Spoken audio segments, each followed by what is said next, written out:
Merci au Carrefour de la Pensée de cette invitation. Et bravo à tout le monde d'avoir bravé la crainte. Moi-même, sincèrement, j'ai beaucoup hésité. Je vais essayer de pas trop postillonner, du coup, et vous transmettre peut-être le virus que j'ai peut-être. Alors, peut-être que la première chose qu'il faut que je précise avant de vraiment commencer à rentrer dans l'argumentation, c'est peut-être tout simplement, puisque mon intervention s'intitule Capitalisme néolibéral et dynamique néofasciste, de préciser ce que j'entends par fascisme ou néofascisme. Il me semble que c'est un point assez important, puisque il sera au centre ensuite de mon intervention, même si c'est pas la question en tant que telle que je veux poser, même si bon, on pourrait y passer 2 heures, 12 séances de 2 heures à l'université de réfléchir sur qu'est-ce que c'est que le fascisme. Les historiens ont beaucoup débattu sur cette question. Alors, moi, la définition pour laquelle j'ai opté dans mon travail, ça a consisté à penser la dynamique néofasciste comme la progression, ou peut-être plutôt la pénétration d'un certain nombre d'idées qui tendent vers un certain type de projet politique, mais la pénétration de ce projet politique dans le champ politique, dans le champ médiatique ou intellectuel, et évidemment aussi dans le corps social. Bon.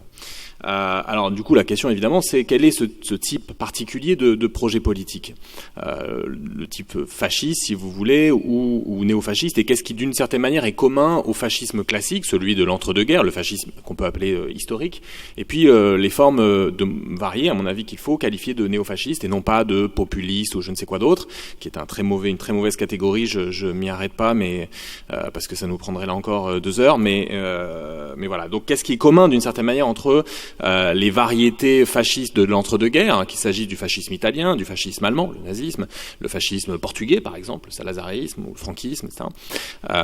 Et puis les variétés de néofascisme aujourd'hui. Alors ce qui me semble commun, et ce qui me semble être même la matrice fondamentale du fascisme, du projet fasciste, c'est un projet de régénération, de renaissance d'une certaine communauté imaginaire qui est en général dans l'imaginaire fasciste, dans l'esprit fasciste, qui est la nation, mais qui n'est pas toujours la nation. Du côté, il y a certains projets fascistes qui mentionnent davantage la civilisation, par exemple les identitaires aujourd'hui, qui sont à mon avis tout simplement des fascistes, hein. Aucun problème à les qualifier de cette manière, de mon point de vue, même s'ils font des procès aux gens qui les qualifient de cette manière, mais ce sont des fascistes. Eux, leur projet de régénération, c'est un projet de régénération civilisationnelle. Ils pensent qu'il faut régénérer, faire renaître la civilisation européenne, etc. Dans la plupart des cas, les fascistes sont plutôt des gens qui veulent faire renaître ou régénérer la nation. Les nazis étaient plutôt fervents de l'idée de régénérer la race, même si la race aryenne dans l'imaginaire nazi était en fait un équivalent de la nation allemande. En tout cas, la nation allemande devait se résumer à la race aryenne pour l'essentiel. Donc c'est un projet de régénération d'une certaine communauté imaginaire, qu'il s'agisse d'une nation, d'une civilisation. Je dis imaginaire parce que en dernier ressort, la nation, y compris qui nous paraît comme un phénomène tout à fait naturel, je suis français, je suis italien, je suis portugais. Bon, c'est d'abord une question d'imaginaire. J'imagine que j'appartiens à cette communauté particulière qu'est la nation, etc. Communauté imaginaire étant un concept utilisé notamment par l'historien Benedict Anderson quand il pense l'émergence des nationalismes il y a déjà quelques siècles. Parce que la nation précisément n'est pas un phénomène naturel, c'est un phénomène qui est apparu relativement tardivement dans l'histoire humaine. Alors le projet fasciste, c'est un projet qui n'est pas simplement de régénérer une communauté imaginaire, la nation, la civilisation européenne ou je ne sais quoi d'autre, ou la race blanche pour certains fascistes, mais qui consiste à dire pour régénérer la nation, alors si on prend cette variété-là, il faut la purifier. Donc c'est un projet, tout simplement, on peut le dire en 3 mots, hein, de régénération par purification. Si vraiment je devais donner la définition la plus ramassée pour laquelle j'ai opté, c'est celle-là. C'est un projet de régénération par purification qui conditionne la renaissance nationale, la renaissance de la nation française, ou de la nation, je ne sais quoi, italienne ou autre, à une opération, je dirais, double de purification. Une première opération de purification de type ethno-racial. Il faut se débarrasser ou débarrasser la nation de ceux et celles qui empêchent, ou des groupes qui empêchent la nation d'être elle-même, c'est-à-dire d'être fidèle à ce qui serait son identité profonde, à ses racines profondes, à son patrimoine génétique dans l'imaginaire pseudo-biologique des nazis, par exemple. Et il faut purifier la nation d'un point de vue politique, c'est-à-dire faire la promotion d'une nation unanime d'une certaine manière, en écrasant tout espace de contestation sociale et politique qui empêcherait la nation d'être parfaitement unie. Alors derrière un seul parti, un seul homme, un seul projet, etc. Bon, il y a quand même à la fois dans l'idéologie et dans la pratique du pouvoir par les fascistes cette double opération qui est mise en œuvre à chaque fois. Pour le deuxième aspect qui peut-être nous paraît un peu moins évident, mais bon, si on regarde la pratique des régimes fascistes, quelques mois ou parfois quelques années après l'arrivée au pouvoir d'un Mussolini, d'un Salazar ou d'un Hitler évidemment, il ne reste rien de toute forme d'espace de contestation sociale, politique, artistique, journalistique, etc. Tout a été écrasé. C'est pas simplement des libertés publiques relativement rognées ou tronquées, etc. C'est l'écrasement total des organisations syndicales, politiques, associatives, modérées ou radicales, etc. Donc de toute forme d'espace démocratique, même dans un sens limité. Voilà, donc ça c'est la définition que je donne en général du fascisme. Pour moi, c'est discutable et ça mérite du coup au bon sens du terme, c'est que ça mérite à mon avis d'être discuté. J'ajouterais un point, qui me semble intéressant sur cette question de l'effondrement, c'est que le fascisme me semble aussi une tentative désespérée de maintenir un certain ordre social, au sens très large d'ordre social, y compris d'ordre environnemental. Les fascistes au pouvoir, ou les néofascistes au pouvoir aujourd'hui, type Bolsonaro au Brésil, sont des gens qui veulent à toute force maintenir les politiques productivistes, par exemple, faire en sorte que on ne sorte pas d'une certaine pratique économique qui renvoie en fait aux formes au capitalisme productiviste, si bien d'ailleurs que certains auteurs ont parlé à ce propos de carbofascisme. Donc c'est une tentative désespérée alors de maintenir un certain ordre social. Je disais un ordre par exemple environnemental, mais aussi un ordre de genre par exemple. On voit que beaucoup de partis néofascistes se développent ces dernières années autour d'une forme de réaction masculiniste à la montée de mouvements féministes dans toute une série de pays, en particulier en Amérique latine, très fort au Brésil, en Argentine, au Chili, etc. Mais aussi par exemple en Espagne, le parti Vox qui s'est développé avec des rebuts du franquisme qui étaient parfois passés par le Parti populaire, ou qui avaient été membres de diverses organisations d'extrême droite après la dictature, se construisent en bonne partie, pas seulement, mais se construisent aussi sur la xénophobie, par exemple, anti-migrants, mais ils se construisent en grande partie comme réaction masculiniste à la montée des revendications féministes dans l'État espagnol. Voilà. Donc c'est une réaction, le fascisme est une réaction, une forme de contre-révolution qui vise notamment ici à empêcher une certaine révolution féministe.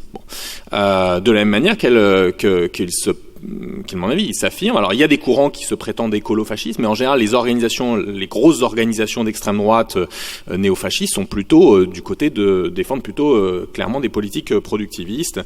Voilà. Alors, la question, une fois dit cela, la question qui, moi, m'a agité beaucoup et qui est à l'origine du bouquin, la possibilité du fascisme, c'est de se demander pourquoi, ou plutôt comment, un tel projet politique, dont, d'une certaine manière, tout le XXe siècle, ou en tout cas la première moitié du XXe siècle, a montré le caractère éminemment destructeur, meurtrier, criminel. Comment un tel projet a pu retrouver une audience dans les sociétés contemporaines en Europe et bien au-delà. Il y a des cas dont on parle très peu en France, mais par exemple l'Inde est un bon exemple de dérive néofasciste d'un parti nationaliste hindou, un parti d'extrême droite, le BJP. Récemment, on a vu ce qui a été en général relaté dans la presse française et internationale comme des violences interethniques, mais qui, quand on y regarde de près, ressemblaient bien davantage à des pogroms anti-musulmans. C'était pas des simples. Il y a eu une forme de coordination de la part de milices qui sont liées indirectement au parti au pouvoir, une forme de coordination et de planification d'attaque vers des quartiers musulmans. Bon, si ça, c'est pas des pogroms islamophobes ou anti-musulmans, je sais pas ce que c'est. C'était clairement pas des violences où chacun aurait eu sa part, etc. Bon, il y a des gens, donc des bandes qui sont allées dans des quartiers, qui ont sorti les gens de leur maison, qui les ont agressés, qui ont laissé des gens sur le carreau, etc. Bon, donc la question que j'ai voulu poser dans ce livre, c'est comment ça a pu retrouver une audience. Et bon, du coup, j'en viens assez rapidement à la réponse à la fois la plus courante et qui ne me semble pas satisfaisante, qui est, en général, quand on réfléchit sur la progression de l'extrême droite, qu'il s'agisse de progression électorale, de progression idéologique, c'est-à-dire la vente de livres, par exemple, à des centaines de milliers d'exemplaires qui font la promotion d'idées néofascistes. Je pense à Éric Zemmour, par exemple, tout simplement, et à d'autres, évidemment. La légitimation, la banalisation de ce type d'idées dans l'espace médiatique. Pour ne prendre que cet exemple, Éric Zemmour est quelqu'un qui a été condamné 2 fois pour incitation à la haine raciale et auquel les 2 principales chaînes d'information ont fait un pont d'or pour qu'il vienne exercer son métier, entre guillemets, tous les soirs, en tout cas 4 jours par semaine. C'est tout à fait ahurissant. Dans beaucoup de sociétés, c'est à peu près impossible. Quelqu'un qui est condamné 2 fois par la justice pour incitation à la haine raciale n'a plus de tribune dans les médias traditionnels. Bon, en France, c'est tout à fait possible du fait, à mon sens, de la banalisation de la légitimation des idées qui ont fait que Éric Zemmour a été condamné 2 fois par la justice pour incitation à la haine raciale. Alors la réponse la plus courante à cette énigme, parce que c'est une énigme, si vous aviez dit il y a 40 ans ou 50 ans à des gens que l'extrême droite serait au niveau électoraux où ils sont à peu près partout en Europe, je pense que la plupart des gens seraient légitimement tombés de leur chaise. Tout le monde pensait que bon, ça c'était une affaire du passé. Il y avait éventuellement des relents liés au fait que justement les anciens pétainistes étaient encore vivants, par exemple en France, ou les anciens franquistes en Espagne, etc. Que tout ça allait disparaître, que c'était une aberration, une sorte de survivance. Bon, très clairement, on n'est plus dans cette situation-là. L'extrême droite n'est plus un simple danger un peu hypothétique. Ce sont des forces qui sont parfois au pouvoir. Bon, en coalition avec d'autres forces, comme c'était le cas il y a encore quelques mois en Autriche ou en Italie, mais au pouvoir, au Brésil, en Inde, qui sont quand même les 7e et 8e puissances économiques mondiales. Bon, ce qui n'est pas une mince affaire. Par ailleurs, Trump est quand même assez proche également de cette constellation des extrêmes droites au niveau mondial, de même que Poutine. Tout ça n'est évidemment pas très, très rassurant. Bon, la réponse la plus courante à cette énigme de la remontée des courants d'extrême droite, pour prendre une catégorie un peu plus large, la réponse la plus courante, c'est souvent de mentionner la crise économique. C'est la crise économique avec ses conséquences sociales sur le plan de l'emploi, sur le plan des conditions de vie matérielles, etc., qui aurait ouvert la voie aux organisations d'extrême droite, aux courants fascistes, etc., et qui leur permettrait de se développer.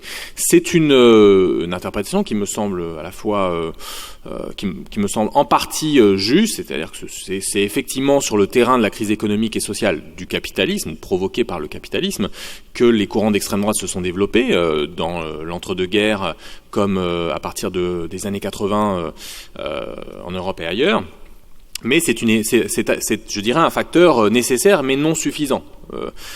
Notamment pour que les fascistes ou les néofascistes soient en capacité de conquérir le pouvoir politique. Il me semble que le plus intéressant et le plus important dans cette affaire, c'est la manière dont une certaine crise, effectivement économique et sociale, va se traduire justement dans le champ politique. C'est un peu le thème justement de cet atelier, d'une certaine manière, l'effondrement des systèmes politiques. C'est la manière dont une certaine crise qui est née, il me semble, dans le mode de production capitaliste, va se traduire dans le champ politique. Alors, comment qualifier cette crise politique?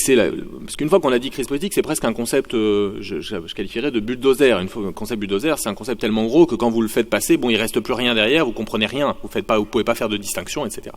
Donc ça ne permet pas de résoudre le problème.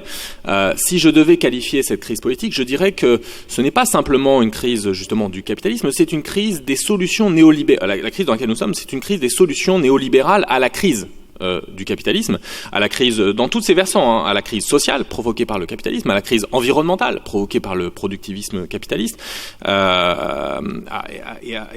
à toute autre sorte de crise, y compris évidemment la crise financière, la crise économique. On voit bien que les solutions, ou les solutions néolibérales à la crise, par exemple, ne serait-ce que celle-là, la crise financière de 2007-2008, a consisté à ne rien faire, à continuer à permettre la spéculation financière, si bien que se sont multipliées les bulles dans le système financier et qu'elles menacent à chaque moment d'éclater dans divers secteurs, y compris dans, par exemple, la bulle des prêts bancaires aux étudiants aux États-Unis pour payer leurs frais d'inscription mirobolants. On sait depuis pas mal d'années que c'est un pan important dans les menaces qui pèsent sur le système financier états-unien, parce que ça crée des trous dans les bilans des banques, parce que beaucoup d'étudiants ne peuvent pas rembourser leurs dettes une fois qu'ils sortent de de l'université. Ils ont des dettes de 100, 150 000 $. Vous savez que les frais d'inscription pour une année aux États-Unis, en général, c'est 30, 40 000 $, etc. Bon. Donc, si je devais qualifier la crise politique dans laquelle nous nous trouvons, je dirais que c'est une crise des solutions néolibérales ou des pseudo-solutions néolibérales qui ont été apportées à la crise réelle du capitalisme, qu'il a commencé à rencontrer dans les années, fin des années 70, les années 80. Et pour aller un peu plus loin, je dirais que cette crise des solutions néolibérales à la crise a engendré ce que Antonio Gramsci, qui était un intellectuel marxiste, un dirigeant du Parti communiste italien, qualifiait de crise d'hégémonie. C'est quoi cette affaire de crise d'hégémonie? C'est une crise du consentement une crise plus précisément de la capacité des classes dominantes, des classes possédantes, à obtenir le consentement de la majorité de la population ou d'une partie importante de la population aux politiques qu'elles mènent, aux politiques qui sont menées, qui sont en partie imposées. Voilà, c'est une crise de la domination politique. Et de mon point de vue, c'est précisément dans ce type de situation que nous nous trouvons, en France et dans de nombreux pays. Les classes dominantes continuent de dominer, en particulier dans la sphère économique. Il y a pas, justement, les mouvements sociaux de contestation sont relativement plus faibles, ou nettement plus faibles en réalité, qu'ils ne l'étaient il y a 40 ans, dans les années 70 notamment. Mais le consentement dans la sphère, disons, politique, le consentement de la majorité de la population, notamment aux partis traditionnels qui gouvernaient le capitalisme français, le capitalisme italien, etc. On le voit bien, ces partis traditionnels sont parfaitement en crise. Bon, les deux partis qui ont gouverné le capitalisme français pendant des décennies, le Parti socialiste et le parti de la droite, issu de la droite gaulienne, disons, RPR, puis UMP, puis LR, ont pesé aux dernières européennes 14%. 8% pour la droite et 6% pour le PS. Quand il parvenait, il y a peut-être une vingtaine d'années, à engranger 60%, donc à assurer d'une certaine manière une domination politique stable, et une régulation politique stable du système. Alors, voilà, pour moi, le concept fondamental ici, c'est ce concept d'hégémonie, parce que, alors, j'aimerais préciser que c'est un concept mal compris, que tout le monde utilise. Genre, j'ai vu que même Marian Maréchal l'utilisait. L'extrême droite l'utilise depuis, en fait, les années 70, mais Sarkozy l'avait utilisé en 2007 en disant et c'est un concept parfaitement mal compris parce qu'en général c'est un concept qui est réduit, alors même on voit ça dans les IEP, les instituts politiques, où on apprend rapidement des choses souvent très schématiques.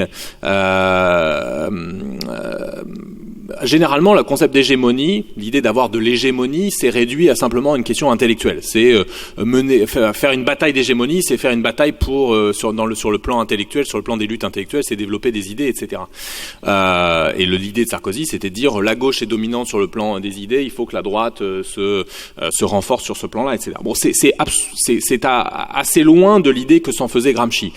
Pour Gramsci, la question de l'hégémonie, c'est la question en fait des alliances de classes. C'est la question de comment les classes dominantes, alors qu'elles sont numériquement très faibles, c'est très peu de gens en fait, la bourgeoisie au sens classique du terme, comment elle parvient à stabiliser sa domination sur la société, alors même qu'ils sont numériquement faibles, que leurs intérêts sont minoritaires, etc. Et donc l'idée de Gramsci, c'est l'idée d'un bloc social où la bourgeoisie parvient à obtenir le soutien de couches sociales beaucoup plus vastes, y compris en faisant des concessions matérielles. Et puis la question de Gramsci, c'est peut-être encore surtout comment les classes dominées, les classes qu'il appelle subalternes, peuvent conquérir une forme d'hégémonie en nouant des alliances de classe avec des couches intermédiaires, avec la paysannerie, etc. Bon, c'est ça la question de Gramsci. Alors évidemment, ça implique une activité intellectuelle, des luttes intellectuelles, mais c'est presque pas au centre en réalité de la question de Gramsci. Alors pourquoi je développe ça? Parce que justement pour comprendre cette histoire de crise d'hégémonie dans laquelle il me semble nous nous trouvons, il faut voir que notre crise politique est le produit en fait de la décomposition du bloc social sur lequel s'appuyait la classe dominante française pour dominer et assurer la perpétuation de sa domination politique. Pendant un moment, en tout cas, notamment après la réforme gaulienne, certainement, il y avait eu une forme d'alliance sociale assez large entre la classe dominante au sens restreint et puis des couches importantes de la population, tout simplement parce qu'il y avait des bases matérielles à ça. Quand il y avait une sécurité sociale forte, des services publics qui se développaient, des niveaux de vie qui progressaient, des niveaux de santé qui progressait, des niveaux d'éducation qui progressaient, et une bonne partie de la population pouvait avoir confiance dans ces élites politiques, dans les institutions politiques. C'est tout ça qui s'est effondré, d'une certaine manière, si on reprend le concept d'effondrement. Au cours des 30 dernières années, c'est la capacité du système politique, des partis qui gouvernent le système, qui gouvernent dans le cadre de ce système politique, à faire croire d'une certaine manière, à faire croire à la majorité de la population que ses intérêts sont pris en charge, bon, et que sa situation va s'améliorer, etc. Bon, vous posiez la question il y a 40 ans aux gens, est-ce que votre situation sera meilleure dans 10 ans ou 20 ans, ou est-ce que la situation de vos enfants sera meilleure dans 10 ans ou 20 ans? Beaucoup de gens le pensaient, bon, pour des bonnes raisons objectives, c'est que eux-mêmes, leur situation était bien meilleure que celle en général de leurs parents. Bon, ils avaient pu faire plus d'études, ils étaient mieux soignés, quand ils tombaient au chômage, il y avait des assurances chômage, qui n'était quand même pas le cas dans la période précédente. Aujourd'hui, si vous faites le test, et il y a des sondages de ce type, hein, est-ce que les gens ont confiance dans l'avenir pour eux-mêmes ou pour leurs enfants? Il est clair que, en particulier dans les classes populaires, pour des raisons objectives de dégradation des conditions de vie, eh bien, la plupart des gens n'ont plus confiance dans la capacité des partis politiques, du système politique, des institutions politiques à améliorer leur situation ou à permettre la satisfaction de leurs besoins fondamentaux. Donc, la crise que nous rencontrons, c'est l'effondrement du bloc social sur lequel reposait la domination politique, et donc une crise des formes politiques instituées en quelque sorte que prenait ce bloc social sous la forme donc des partis traditionnels qui avaient gouverné le capitalisme français. Alors, cette crise de, je ne sais pas combien de temps il me reste, mais quelques minutes. Cette crise d'hégémonie, elle vient pas de nulle part. Elle n'est pas tombée du ciel. Elle est le produit assez direct des politiques qui ont été menées par ces mêmes gouvernements à partir des années 80, des politiques néolibérales qui ont en quelque sorte brisé ce qu'on avait pu appeler, ou certains économistes avaient pu appeler, le compromis social d'après-guerre. Et alors ces politiques, elles visaient à relever les niveaux de profit qui avaient baissé dans les années 70, mais elles ont effectivement eu pour effet de relever les niveaux de profit. On voit que les niveaux de dividendes versés aux actionnaires des entreprises du CAC 40 ne cessent de progresser. En tout cas, dans les dernières années, ils ont été au plus haut. Mais c'est vrai que la conséquence, c'est la fragilisation de la domination politique, au sens où une partie de plus en plus importante de la population renacle, tout simplement. Elle renacle par divers moyens. Hein. Ça peut être la manifestation, sous des formes relativement spectaculaires dans l'année et demie qui vient de s'écouler. Mais ça peut être le fait de ne plus vouloir, par exemple, voter, alors du tout, ou de ne plus vouloir voter pour les représentants traditionnels qui se sont succédés au pouvoir, etc. Alors, dernier point qui me semble important pour expliquer la progression ou la dynamique néofasciste, c'est un concept une spécification du concept de crise d'hégémonique qui vient d'un autre intellectuel qui s'appelait Poulantzas, et qui parlait, lui, de crise d'hégémonie généralisée pour insister sur le fait que c'est pas simplement les formes instituées de la domination politique qui sont entrées en crise, donc en gros les partis traditionnels, bon, pour faire un peu réducteur, mais c'est aussi les formes de contre-hégémonie qui s'étaient stabilisées au cours du dernier siècle, sous la forme de partis de gauche qui contestaient le système, mais qui constituaient des formes de contre-hégémonie qui pouvaient apparaître comme les représentants des classes subalternes dans le champ politique, hein, bon, le Parti communiste, le Parti socialiste, en tout cas jusqu'à une certaine époque, qui se sont décomposés ou soit qui se sont intégrés progressivement aux institutions politiques et qui ont adopté, se sont convertis en grande partie, pour ce qui est du Parti socialiste, à l'agenda néolibéral de réforme, etc. On l'a vu sous Hollande et Valls. Pour ce qui est du Parti communiste, avec du fait d'un déclin très profond de ce parti qui a représenté jusqu'à 20% de l'électorat, 600 000 adhérents. Bon, c'est une période qui nous paraît antédiluvienne, mais bon, c'était ça, le Parti communiste il y a 40 ans. Donc, tous ces partis et organisations syndicales par ailleurs, hein, qui s'étaient constitués pendant un siècle de batailles, de luttes, etc., se sont en grande partie décomposés à partir des années 80 et ont laissé orphelines les classes populaires de toute forme de représentation politique. Et donc c'est dans ce vide d'hégémonie que les extrêmes droites sont en capacité de progresser, parce qu'un pan important de la stratégie des extrêmes droites de tout temps, en tout cas de l'entre-deux-guerres ou d'aujourd'hui, c'est de s'adresser à la fois aux classes dominées, en essayant de concurrencer sur ce terrain-là les organisations traditionnelles de gauche, etc.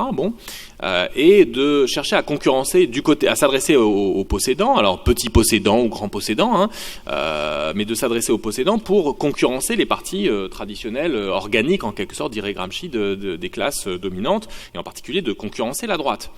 Ce qu'ils sont parvenus à faire dans toute une série de sociétés, et c'est le cas également en France. Voilà. Donc je m'arrête là. Il me semble que, juste un mot de conclusion, si effectivement on veut comprendre la dynamique néofasciste, il ne faut pas la prendre comme, ou la progression des extrêmes droites, dans une formulation un peu plus habituelle, il ne faut pas la comprendre comme quelque chose qui viendrait du dehors en quelque sorte et qui viendrait troubler l'ordre politique légitime. Il faut la voir à partir des tendances mêmes du champ politique et à partir des politiques mêmes qui ont été menées par les partis qui se sont succédés au pouvoir au cours des dernières décennies. Je ne dis pas qu'ils sont réductibles, que c'est la même chose, etc. Je suis absolument pas sur l'équation tout égale tout. Je sais pas, maintenant tout serait Macron c'est le fascisme c'est Macron, et ça. Bon, je pense que ce sont des simplifications outrancières et en partie stupides. Mais il est clair que les politiques néolibérales, à mon sens, que les politiques néolibérales menées par compris aujourd'hui par Emmanuel Macron, ne peuvent que paver la voie à une progression des extrêmes droites sur le plan à la fois idéologique et électoral. Je m'arrête là, désolé, j'ai peut-être été un peu long.